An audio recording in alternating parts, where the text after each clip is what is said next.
Hello and welcome back to Showtime Central. We are back after our little 2-week break for the Easter holidays.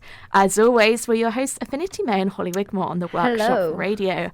And today we'll be discussing, as always, all things arts and entertainment, giving you the latest on the dance, theatre, film and TV industry news.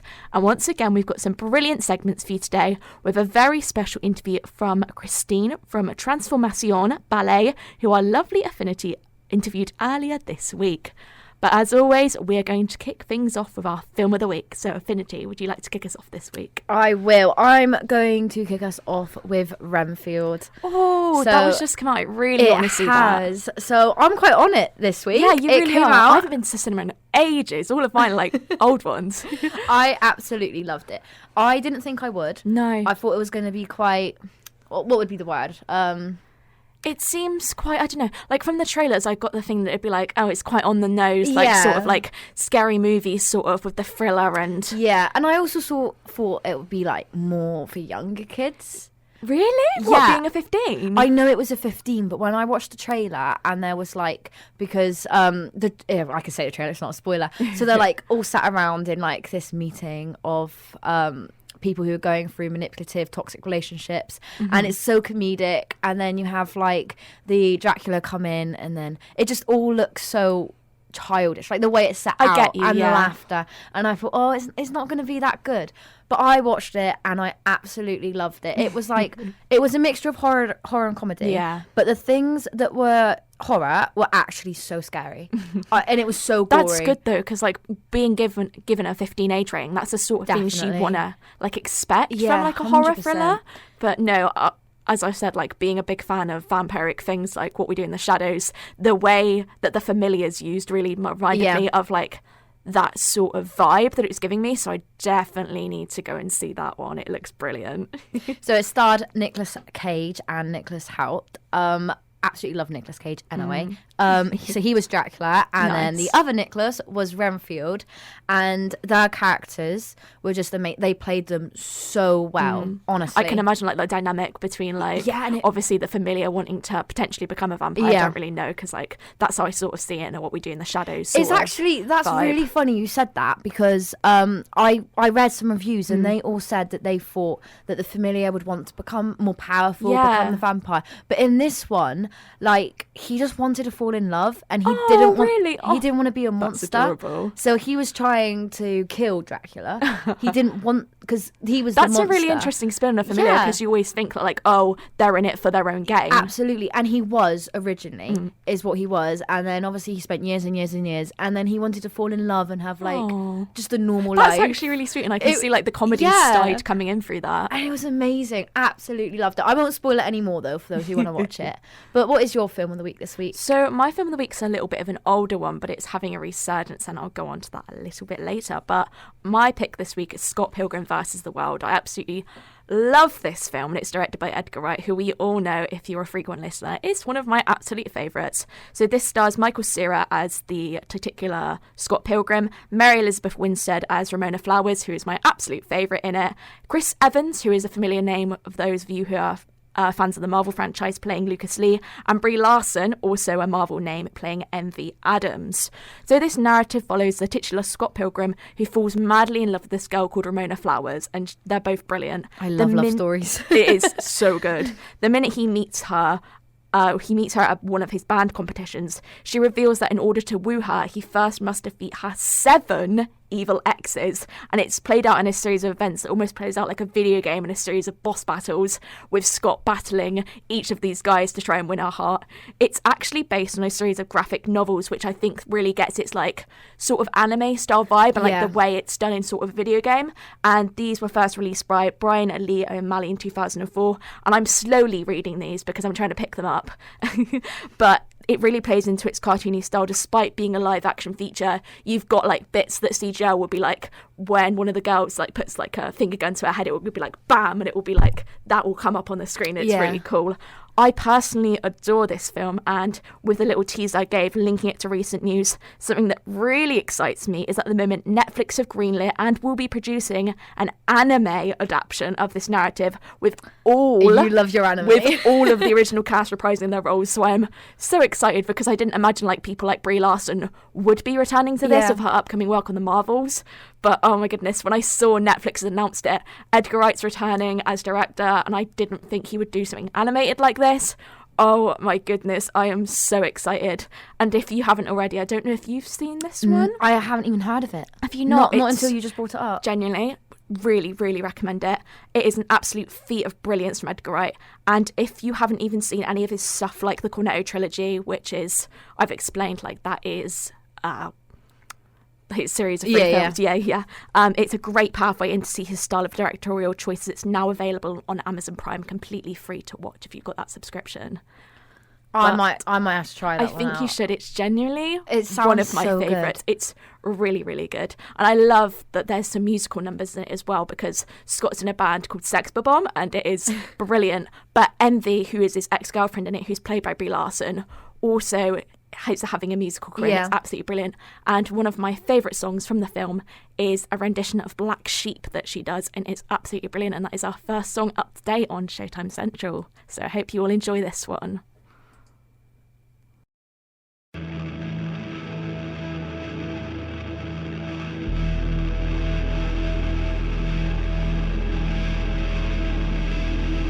I absolutely love that one from Scott Pilgrim, and I would highly recommend it to any fans wanting to explore a little bit of a comedic side that is also a live action that is soon going to be an anime. Absolutely love it. But up next, we are on to our weekend watch list.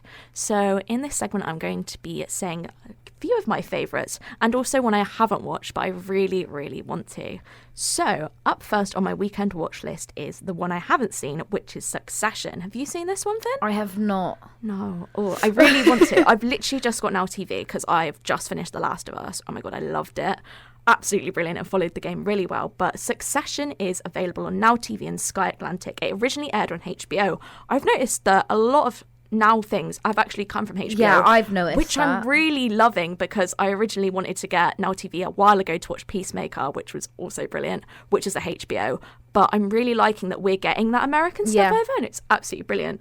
So, from what I know, this dark comedy stars Brian Cox, Jeremy Strong, Kieran Culkin, and Sarah Snook, following a family called the Roy family, known for controlling the biggest media and entertainment company in the world, which honestly sounds brilliant, and I know that it's definitely got a cult fan following, so it's definitely one I want to watch.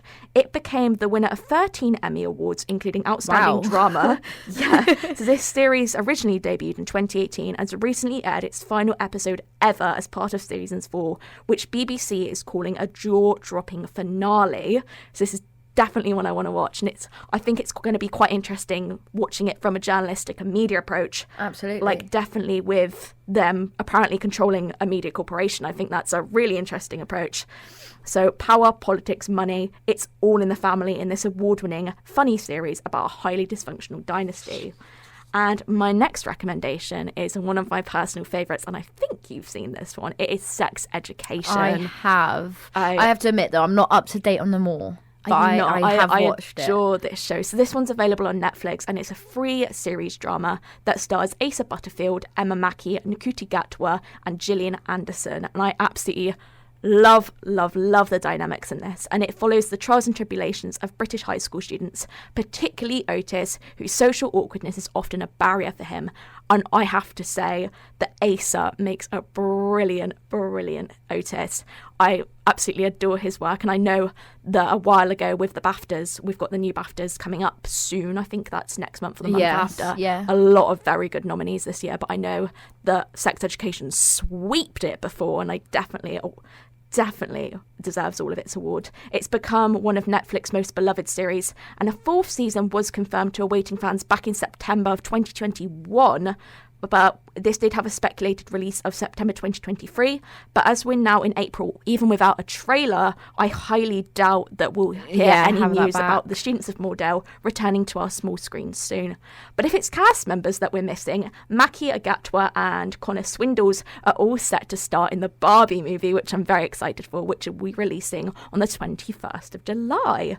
However, the season 4 synopsis has been released, and just to give you all a little tease, it reads, following the closure of Moordale Secondary, Otis and Eric now face a new frontier, their first day at Cavendish Sixth Form College. Otis is nervous about setting up his new clinic, whilst Eric is playing they won't be losers again. But Cavendish is a culture shock for all of the Moordale students. They thought they were progressive, but this new college is on a whole nother level. Just reading that alone, I am very excited. I cannot wait. How do you feel about the return of this one? You're going to have to remind me, because I probably would forget. But I am excited. I feel like I might need to catch up, though. I really do as well. But like, I'm really glad to see I the know what progression of all of happens them. and the plot and the characters, but I feel like I'll need maybe even from the beginning. Same, because it's been a while. It has been a while because they released season 1 and 2 quite close together, and then it was a wait for 3. But it's definitely been a wait for 4. If it was confirmed in 2021, and we're now it's still not here, still waiting. 100%. So I feel like I'll need to have like a little catch up. Definitely need a little catch up on that one. But my final recommendation this week was recently shown on Channel 4, and it's just finished airing. This is Rise and Fall. Have you been watching this one? I haven't, but I have heard of it. It was so good. So just to give you a little bit of insight, this reality series is hosted by Greg James and explores a social experiment of a group of ordinary members of the public who compete for positions of power in this, so there's like a penthouse in a basement, and it was an attempt to win a prize fund of up to 100k, but the people who weren't known as the rulers were known as grafters, and they would have to work for a prize fund that the rulers would win. They didn't even know if they'd be up for grabs, this prize pot, if they didn't make it up to the penthouse. That they were basically working for people they just had to obey upstairs, but they were also normal people who had all entered on the same platform. So the players initially began this series as equal, being split between the luxury penthouse, where they became rulers, and a dingy basement, where they were forced to eat soup, potato peel soup, for all 3 meals of the day. Say that, but I love soup. But for all 3 meals of the day, though, I can't imagine. Depends if there's garlic bread of it. There was not. They made their own bread, though, eventually, which was pretty cool. There we go, then. But they had to work day and night as grafters, and dynamics were built very quickly, meaning that I was forever absorbed by unexpected drama and alliances, because the amount of trickery that went on in there, with people wanting to go up and being like, I don't believe in alliances, I would never side with them, and then downstairs they're like plotting behind each other's backs. That's what I like in movies. I love that, because it makes it so suspenseful. Series. It was really interesting, because they've all got their unique dynamics, being equals at the beginning, and then plotting behind each other's backs with people you wouldn't even expect to get along. It was brilliant. I would highly, highly suggest this to fans of similar productions such as The Traitors, which I'll be talking a little bit about next week, or The Circle that I have already recommended, as it's been cleverly edited in a way that keeps you on the edge of your seat, never quite knowing who to trust, with episodes often ending on massive cliffhangers. I absolutely adored this series and would really, really recommend it. But up next on Showtime Central, we've got a song that sort of links in, as I couldn't really think of any songs. Here's Everybody Wants to Rule the World by Lorde.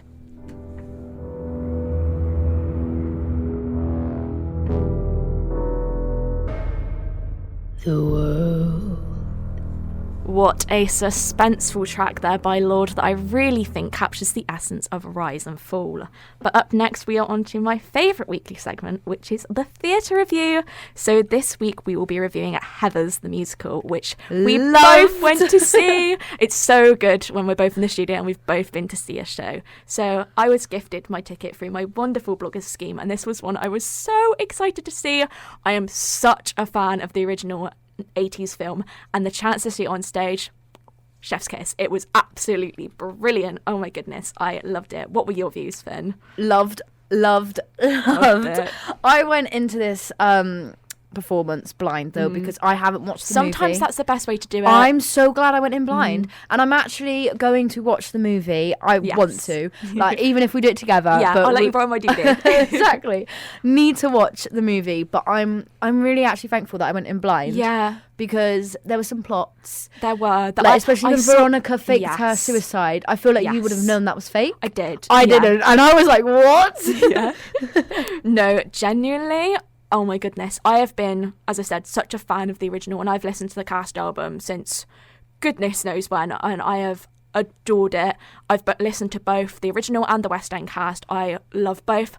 I did end up being like, where's that song gone? Because I do tend to lean into listening to the American one, but the way some of the songs are done, especially with the implementation of You're Welcome, which was not originally in the American one, it was a song called Blue originally, I much prefer that song. I like that. And I Will Never Shut Up Again, being such a brilliant and high volume track. Oh my goodness. You see the big smile on her face right now talking about this. I adored it, and I was so glad to finally see it on stage. My favourite actors, I have to say, were definitely Jenna Innes as Veronica Sawyer and Jacob Fowler as JD. I was going to say that. The dynamics they had, oh my goodness. And Jacob, phenomenal, absolutely Just between phenomenal. us, found JD swoon worthy. Honestly, that character, even though he was so bad. Yeah, honestly, you know when I was like describing the original, I was like, her sadistic boyfriend, and you were like, how can people find him attractive? Yeah, you see it on watched stage. This, and I was just like, you know what?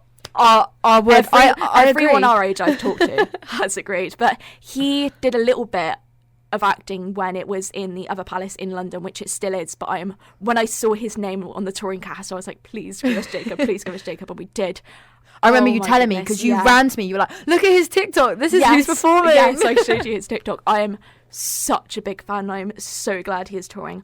I will admit though, Verity Thompson also made a fantastic Heather Chandler, absolutely brilliant, and I love her dynamics with Alex Woodward alongside Morgan Fowler as Kurt Kelly and Ram Sweeney. A little bit of a spoiler alert here, but not really if you've seen the production or watched the original film. The way they are presented in the afterlife, with obviously JD killing these three, I did not expect them to hang around on stage. No, I loved it. Me too. Love. Absolutely the loved way it. they like hung around and also. So in the movie, is that not a thing? It sort of is. So you know that scene where she's envisioning, I can't remember which one of the Heathers it is, that whole like fake death scene with like that funeral. Yeah, that's all in it. But like in regards to like Ram and Kurt haunting her, they don't absolutely stay. Not. No, I found them hilarious. They were absolutely honestly. Brilliant. I was expecting to hate them. Yeah, I love. What's funny is I went with my mum and dad. Yes. I went with my mum. And my dad, he was like, I'm not going to like this. I'm just coming because I'm the lift. He was sat there just laughing the entire time. Honestly, it was so comedic, especially I would say in musical numbers such as Fight for Me, with the slow motion, with like all the boys just fighting in the corridor. It was so brilliant. Never Shut Up Again, with the quick change. That was absolutely brilliant with Heather Duke taking over the role of Heather Chandler with the iconic red. Yes. Absolutely phenomenal. And Meant to Be Yours with the tension building through vocals with the buts from JD. Oh my goodness. It genuinely gave me chills.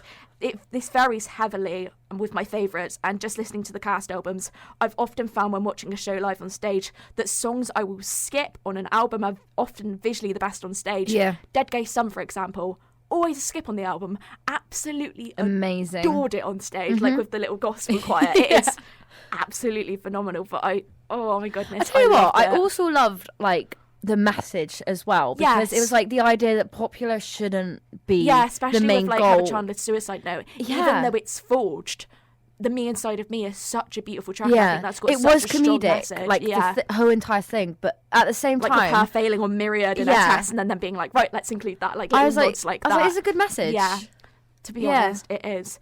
But talking about theatre, I am going to so many thanks to my lovely blogger scheme, and I've got lots of productions coming up. Honestly, lots of productions coming up with the Theatre Royal, including We Are the Land, The Wampanoag Takeover, and Waldo's Circus of Magic and Terror, all to see and review before our next show. So stay tuned within Showtime Central, because I will definitely be picking one of these three to talk about next week. But circling back to Heathers and how much we adored it, we're now going to be playing a song from the original West End cast. Here's I Say No.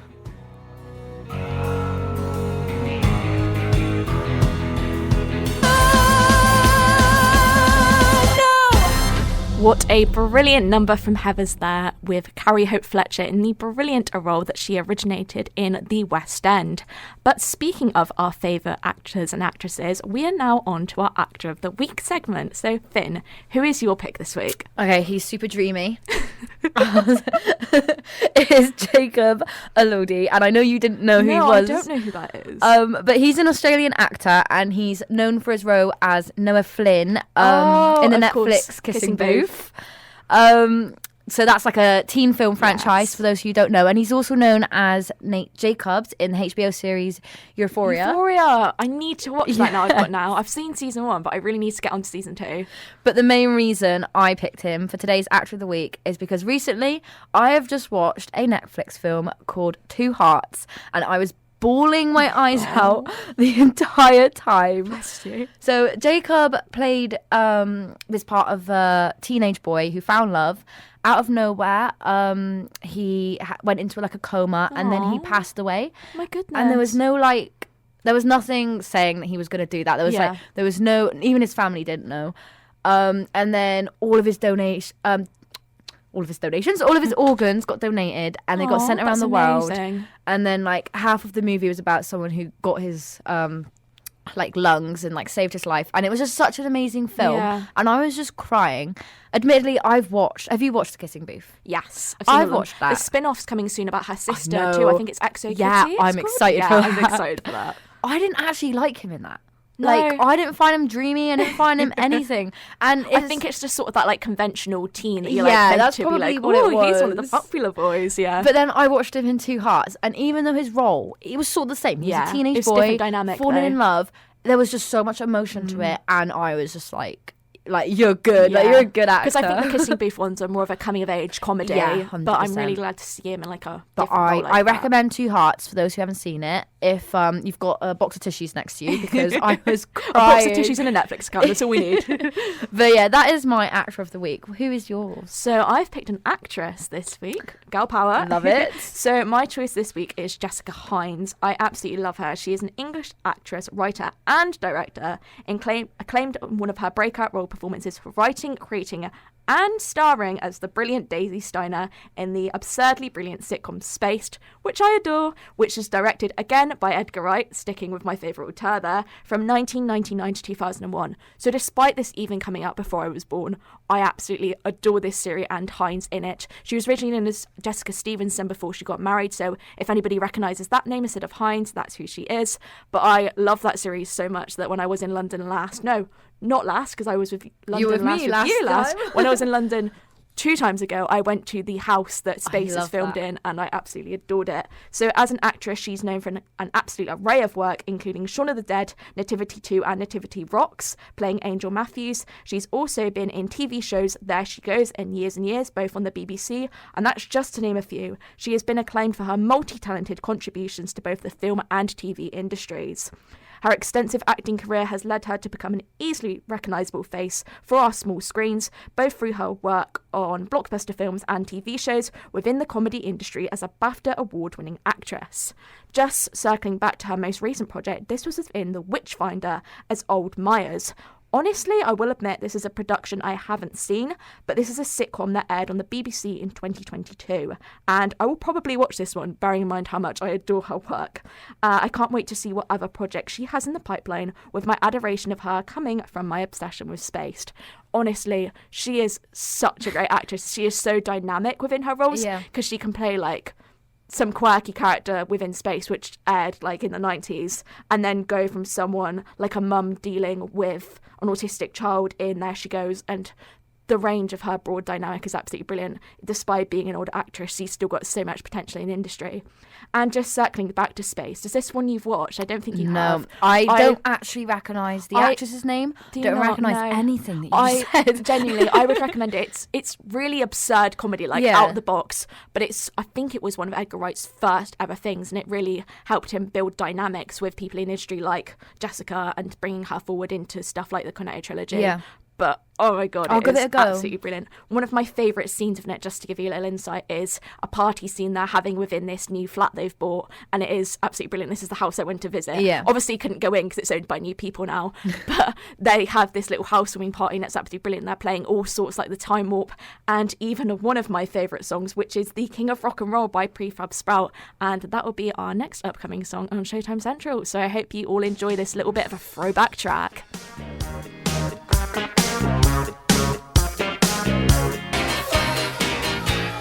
Albuquerque.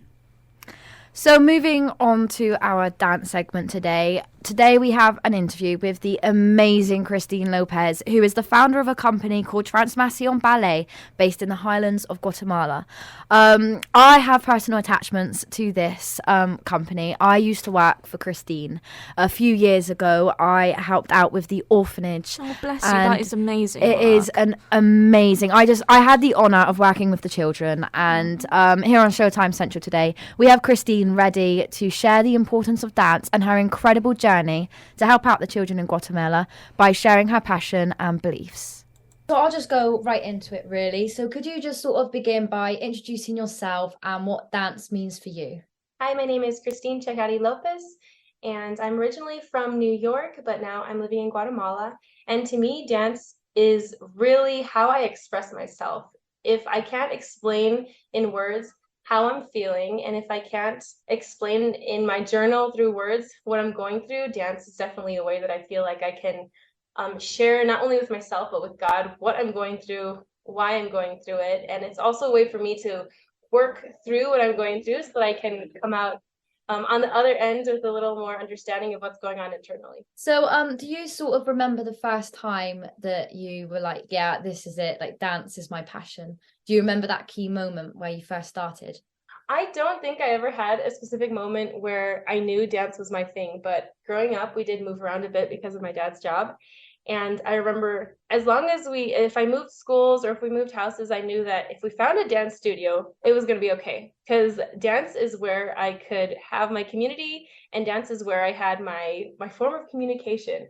And so I think just growing up, knowing that I could depend on dance was what allowed me to just fall in love with it. As like I danced more than I could speak full sentences. I started dancing when I was 2 years old and 8 months. I love that. So I know you're the founder of Transmacion Ballet. Could you just sort of explain what this company is and like how it came to exist? Yeah, so Transmacion Ballet is a 501c3 nonprofit organization. We are located in Guatemala and registered in the United States as a 501c3. And our point is to reach out to children from very vulnerable situations through dance and give them a community where they can learn discipline, where they can have a community, and where they can receive and see the love of Christ moving. So many of our parents of our students are single parents or in very difficult socioeconomic situations, or they're children from different orphanages. And so giving these kids a space where they can move and have discipline, having something to focus on, because as you know, dance is very challenging. So having something to focus on, even a tendu, it means that they're not thinking of anything else. And then having a moment in class where they can free dance, having a moment where we can pray and they can just share and be like, they can have a space also where they can thank God for the good and the positive things that are happening amidst the chaos that might be happening at home. It's really beautiful. It's really beautiful to be able to have an organization that supports these kids wherever they are in their stage of life, and we say, I'll walk through it with you, and let's learn a beautiful art form as well there, where hopefully you can learn to express how you're feeling instead of having to keep it all inside. That's amazing. What is like your typical day working at Transmacion Ballet? What would it look like? So today is Wednesday. Typically we have our team prayer meeting at 7:30 where our team comes together. We share things that are happening between students that we're all involved, because we don't all live in the same town. We don't all work with the same students.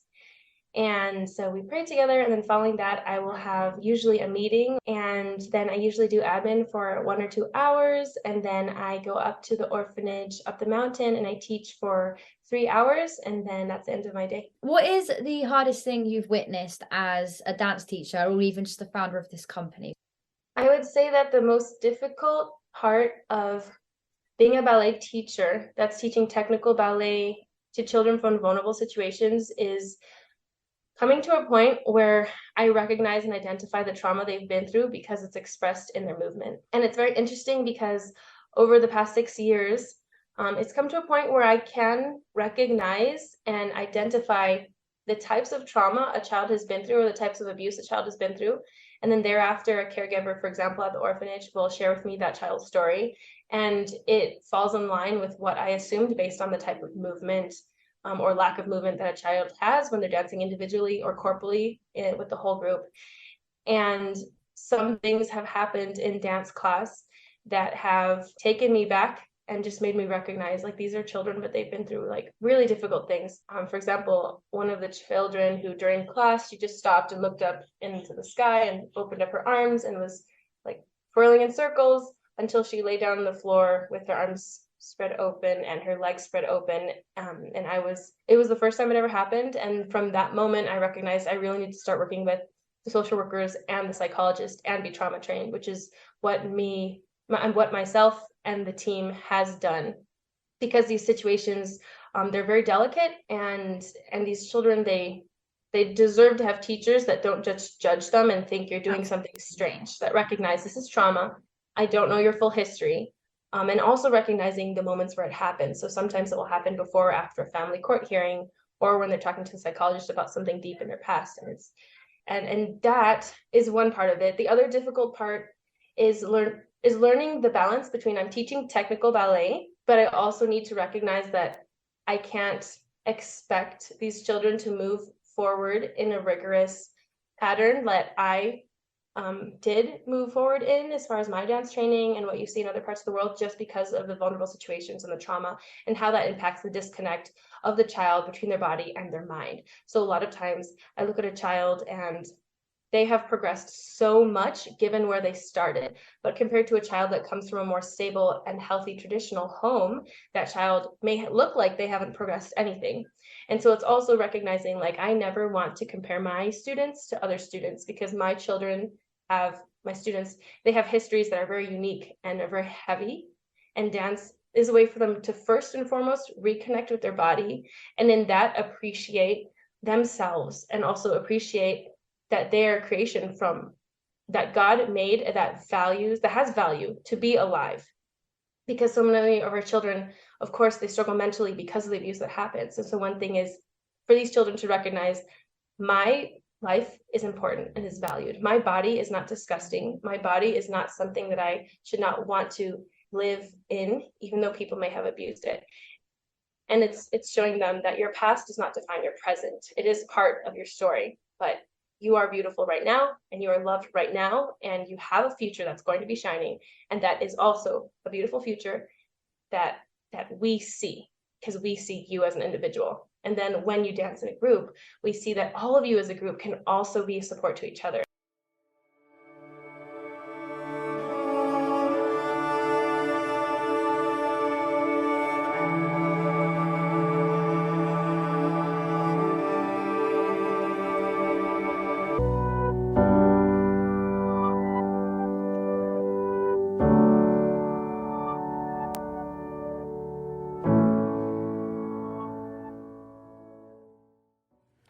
So just before this song, we listened to the amazing backstory on how Transmission Ballet came to exist. That was Oceans, a Hillside United song, and one of my absolute favourite worship Christian songs. With years of experience, Christine explains how dance teachers can spot negative situations with their students and just the impact one teacher can make on a child's life. And again, I had the absolute honour of working with Transmission Ballet. I sponsored a child who this song meant so much for her, and overall it's just such an amazing company. So yeah, Christine continues to speak about how you can spot a child's trauma and just how you can help Transmission Ballet become a support system for these children in Guatemala. What advice would you have for either new dance teachers or former dance teachers who maybe are picking up on these sort of things with their children at the moment? I say observe. A huge part of teaching, of course, is observing the technique, but then observe the children and how certain children might react compared to other children. And it's, I guess, identifying and comparing when a child is acting out, it's comparing that child to the rhythm of the rest of the class and recognizing, is this child acting out because of something that's happening in their life? Does this child act out more than other children? Should I get to know that child a little bit more, have a conversation before or after class? That way I recognize, okay, this child comes from maybe a situation where there's not so much stability in the home, meaning that maybe dance is the only place where they feel stability, and maybe dance is the only place where they can express what they feel, which if it's frustration, unfortunately for the teacher, she's the one that's receiving that. And it might look like the child is being quote unquote disobedient in the classroom, but it might just be that the child is so frustrated with what's happening and they only have control by showing that they're the ones in control by breaking the order that's in the dance classroom because it's so disciplined. And so I guess for young teachers or beginner teachers, I'd say before you even start, observe your children and recognize that you are teaching an individual. You're not just teaching a technique to robots. It can easily think that way. I find myself sometimes thinking that way. I'm like, okay, point, we're on this lesson, let's do the exercise and move on with their life. But I'm like, okay, this child is having trouble recognizing to straighten her knees. I have one student 2 weeks ago for the first time, I said, straighten your knees, and she did it without me having to literally put my finger on her knee. And I was like, this is huge progress for the student, because it means that her brain connected with her body and she straightened her knees without me having to tap her kneecap. And if I had just been giving that class normal, just looking at the curriculum, I wouldn't have celebrated that moment and recognized it internally for myself, and then for her afterwards. And it's so important for us to recognize that so many kids are going to do dance and then not pursue dance. So many kids are going to think they want to be professionals and they're not going to integrate themselves into the dance world in the way that they thought they would. And when their hearts are broken, what did you as a dance teacher instill in them that taught them things that could also be transferable to the rest of the other aspects of their life? What would you say is the most rewarding part of your job? What have you sort of experienced that you thought, like, this is why I've created the company? I say the most rewarding part of my job actually are the children's testimonies, their verbal testimonies to me, or when they pass me notes.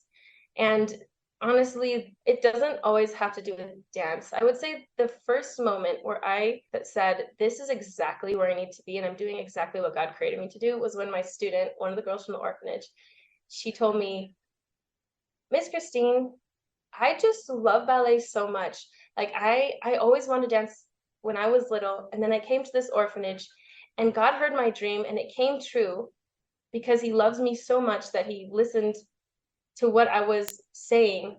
And now in dance class, I've learned that anything I'm feeling, I can share with him and I don't have to worry about keeping it inside. I think that was the one moment where I was like, I'm doing so much more than just teaching them how to plie and straighten their knee and look at their hand, do a good épaulement. I'm being used as a tool to teach these children how to feel valued and seen and that their life is worth living.